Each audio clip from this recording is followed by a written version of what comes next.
Hello friends, इस lecture में हम प्रिवेंशन ऑफ करप्शन एक्ट का सेक्शन 4 और सेक्शन 5 डिस्कस करेंगे। प्रिवेंशन ऑफ करप्शन एक्ट का सेक्शन 4 ये कहता है कि इस प्रिवेंशन ऑफ करप्शन एक्ट के अंतर्गत जो भी मामले हैं उनका कमीशन, अटेम्प्ट, अबेटमेंट या उनको करने की जो भी क्रिमिनल कॉन्स्पिरेसी है उसका ट्रायल सेक्शन 3 में सेंट्रल गवर्नमेंट या स्टेट गवर्नमेंट द्वारा अपॉइंट किया गया स्पेशल जज करेगा। तो सेक्शन 3 और सेक्शन 3 हम लोग पहले डिस्कस कर चुके हैं, उसको आप जाके पिछले लेक्चर में देख सकते हैं। तो सेक्शन 4 आगे ये कहता है कि जो भी ऑफेंस ट्रायबल है ये उसका ट्रायल वो स्पेशल जज करेगा जिसके एरिया में वो ऑफेंस कमिट किया गया है, मतलब जिसके टेरिटोरियल लिमिट्स के भीतर किया गया है, या तो वो ट्रायल करेगा, या अगर कुछ पर्टिकुलर ग्रुप ऑफ केसेस के लिए, किसी पर्टिकुलर केस या पर्टिकुलर ग्रुप ऑफ केसेस के लिए कोई स्पेशल जज अपॉइंट किया गया है सेंट्रल गवर्नमेंट या स्टेट गवर्नमेंट द्वारा, तो वो उस मामले का ट्रायल करेगा। अब अगर मामला मोर देन वन जजेस के जुरिसडिक्शन में आ रहा है तो उस स्थिति में जिसको सेंट्रल गवर्नमेंट कहेगी वो स्पेशल जज उस मामले का ट्रायल करेगा। फिर सेक्शन 4 ये कहता है कि मान लीजिए ज्वाइंट ट्रायल हो रहा है, मतलब चार्जेस का ज्वाइंडर है, ज्वाइंडर ऑफ चार्जेस हम सीआरपीसी या बीएनएसएस में पढ़ते हैं। अगर मान लीजिए कि किसी व्यक्ति ने प्रिवेंशन ऑफ करप्शन एक्ट के अंतर्गत तो अपराध किया ही किया है,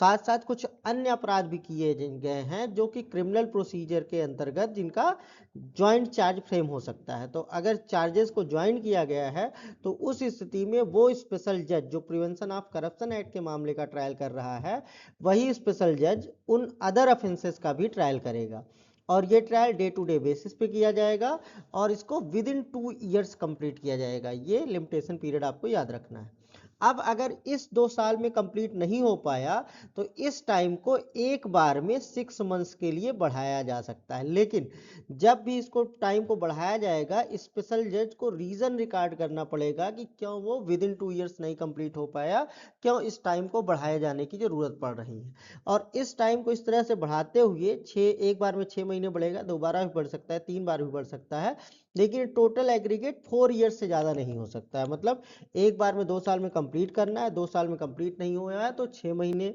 फिर 6 महीने, ऐसे करके इसको बढ़ा सकते हैं, लेकिन मैक्सिमम ये 2 साल और ये 6 महीने बढ़ रहे हैं, इन दोनों को मिलाकर के 4 साल से ज्यादा नहीं हो सकता है। इस तरीके से मतलब 4 बार टाइम को बढ़ा सकते हैं। 2 साल पहली बार में डे टू डे ट्रायल करेंगे, नहीं कंप्लीट हुआ है तो फिर 6 महीने, फिर 6 महीने, हर बार रीजन रिकॉर्ड करेंगे, और इस तरीके से ये टोटल एग्रीगेट ऑर्डिनरली 4 साल का हो सकता है। अब इसका मतलब ये है कि स्पेशल सर्कमस्टांसेस में 4 साल से ज़्यादा हो सकता है, लेकिन ऑर्डिनरली ये विद इन 4 ईयर्स इनको कंप्लीट करना ही करना है।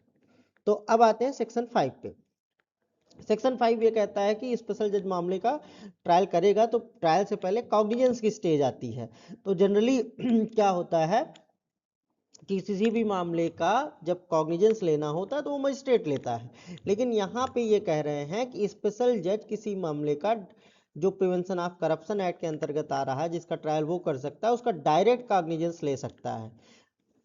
यहाँ पे कमिटल नेसेसरी नहीं है, मतलब स्पेशल जज बिना मजिस्ट्रेट द्वारा मामले को कमिट किए भी डायरेक्ट कॉग्निजेंस लेकर के ट्रायल कर सकता है। अब ट्रायल करते समय वो प्रोसीजर क्या फॉलो करेंगे, तो ये कह रहे हैं स्पेशल जज shall follow warrant case procedure followed by magistrate. तो मजिस्ट्रेट वारंट केसेस के ट्रायल में जो प्रोसीजर फॉलो करता है वही प्रोसीजर फॉलो करेगा स्पेशल जज प्रिवेंशन ऑफ करप्शन एक्ट के अंतर्गत किसी ऑफेंस का ट्रायल करते हुए। अब कई बार क्या होता है कि मामले इतने जटिल हैं कि उनके बारे में कोई एविडेंस मिल नहीं रहा है, तो होता यह है कि पार्डन टेंडर करने का प्रावधान है कि अगर कोई अकम्प्लिस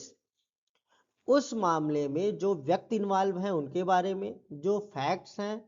उनके बारे में ट्रू डिस्क्लोजर करने को तैयार है तो उसको पार्डन टेंडर की जा सकती, मतलब उसको माफी दी जा सकती। मतलब मान लीजिए 10 लोगों ने अपराध किया, अब जिसको आप कहते हैं अक्सर लोग कहते हैं सरकारी गवाह बन गया या प्रूवर बन गया, तो उस केस में क्या होता है, उस केस में ये होता है कि स्पेशल जज किसी व्यक्ति को इस शर्त पर कि जो कुछ भी उस मामले के बारे में उसको पता है उसका ट्रू डिस्क्लोजर करेगा और फुल डिस्क्लोजर करेगा जो भी परिस्थितियां और जो भी व्यक्तियों के बारे में उसको जो कुछ भी जानकारी है। तो अगर वो तैयार हो जाता है तो उनको स्पेशल जज पार्डन टेंडर कर सकता है, मतलब माफी दे सकता है कि ठीक है, आप इस घटना के बारे में जो कुछ भी हुआ है, भले ही आपने अपराध किया है, लेकिन आप इस घटना की, इस अपराध की सारी परिस्थितियों और जो भी लोग इसमें सम्मिलित हैं उनके बारे में सही सही वो पूरा ब्यौरा बताने के लिए तैयार हैं, तो हम आपको क्षमा कर देते हैं, क्षमादान दे देते हैं। और ये जो पार्डन टेंडर की जाती है, ये सीआरपीसी में जो पार्डन टेंडर करने की पावर थी वो सेक्शन 307 और 308 में इससे रिलेटेड प्रोविजंस हैं। तो ये कह रहा है कि सेक्शन 308 के पर्पजेस के लिए ये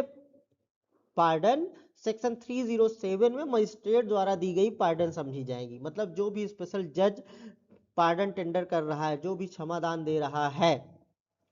किसी अकम्प्लिस को, वो सब उन सब पे सीआरपीसी का सेक्शन 307 और 308 लागू होगा। मतलब 308 ये बताता है कि अगर किसी व्यक्ति को इस शर्त पर माफी दी गई कि वो उस मामले के तथ्यों एवं परिस्थितियों और उसमें सम्मिलित सभी अपराधियों के बारे में सच सच बताएगा, अब वो झूठ बोल जाता है तो क्या होगा, तो उसके लिए प्रक्रिया 308 में बताई गई है। तो 307 और 308 के प्रोविजंस भी अप्लाई होंगे जो यहाँ पे पार्डन टेंडर की गई। नेक्स्ट स्लाइड पे आते हैं। अब ये कह रहा है कि जो भी ट्रायल मजिस्ट्रेट करेंगे, ये अभी हमने पढ़ा कि स्पेशल जज जो भी ट्रायल करेगा वो उस पे वारंट ट्रायल के जो प्रोविजंस हैं, वारंट केसेस के ट्रायल के, मजिस्ट्रेट द्वारा वारंट केसेस का जो ट्रायल किया जाता है उसके जो प्रोविजंस हैं वो इस पे लागू होंगे। तो इसके अलावा भी आगे ये कह रहा है कि सीआरपीसी, अब जो कि बीएनएसएस हो गया है, उसके प्रोविजंस जहां तक कि वो अगर इनकंसिस्टेंट नहीं है, प्रिवेंशन ऑफ करप्शन एक्ट के प्रोविजन से अगर सीआरपीसी का प्रोसीजर या बीएनएसएस का प्रोसीजर इनकंसिस्टेंट नहीं है, तो प्रोसीजर के मामले में भारतीय नागरिक सुरक्षा संहिता या सीआरपीसी जैसा भी मामला हो वो लागू होगी। जो भी स्पेशल जज है वो सीआरपीसी या बीएनएसएस के पर्पसेस के लिए उसको सेशंस जज ट्रीट किया जाएगा, और जो पब्लिक प्रोसिक्यूटर होगा, जो उसमें प्रोसिक्यूशन की तरफ से जो खड़ा होगा, प्रोसिक्यूटर को पब्लिक प्रोसिक्यूटर कहा जाएगा। लेकिन यहाँ पे एक टेक्निकल बात ये है कि सेक्शन 326 और 475 सीआरपीसी के प्रोविजंस के लिए उस स्पेशल जज को मजिस्ट्रेट माना जाएगा। मतलब जब वो ट्रायल करेगा तो स्पेशल जज को सेशंस जज ट्रीट किया जाएगा, और जो प्रोसिक्यूशन के साइड से वकील खाता है उसको पब्लिक प्रोसिक्यूटर माना जाएगा। लेकिन यही अगर मामला 326 और 475 से रिलेटेड कोई कार्यवाही होगी तो उस समय उसको सेशंस जज न मान करके बल्कि मजिस्ट्रेट माना जाएगा। और अब अगर जिस व्यक्ति के ऊपर प्रिवेंशन ऑफ करप्शन एक्ट के अंतर्गत मुकदमा चलाया जा रहा है, अगर उसको गिल्टी पाया जाता है तो स्पेशल जज उसको जो भी उस मामले में सजा हो सकती है उसको देने के लिए सक्षम है। If the accused is found guilty, special जज में पास any sentence authorised by law for the punishment of that offence. फिर ये कह रहे हैं कि स्पेशल जज is authorised to exercise all the powers and functions of A district जज under the criminal law amendment ordinance 1944।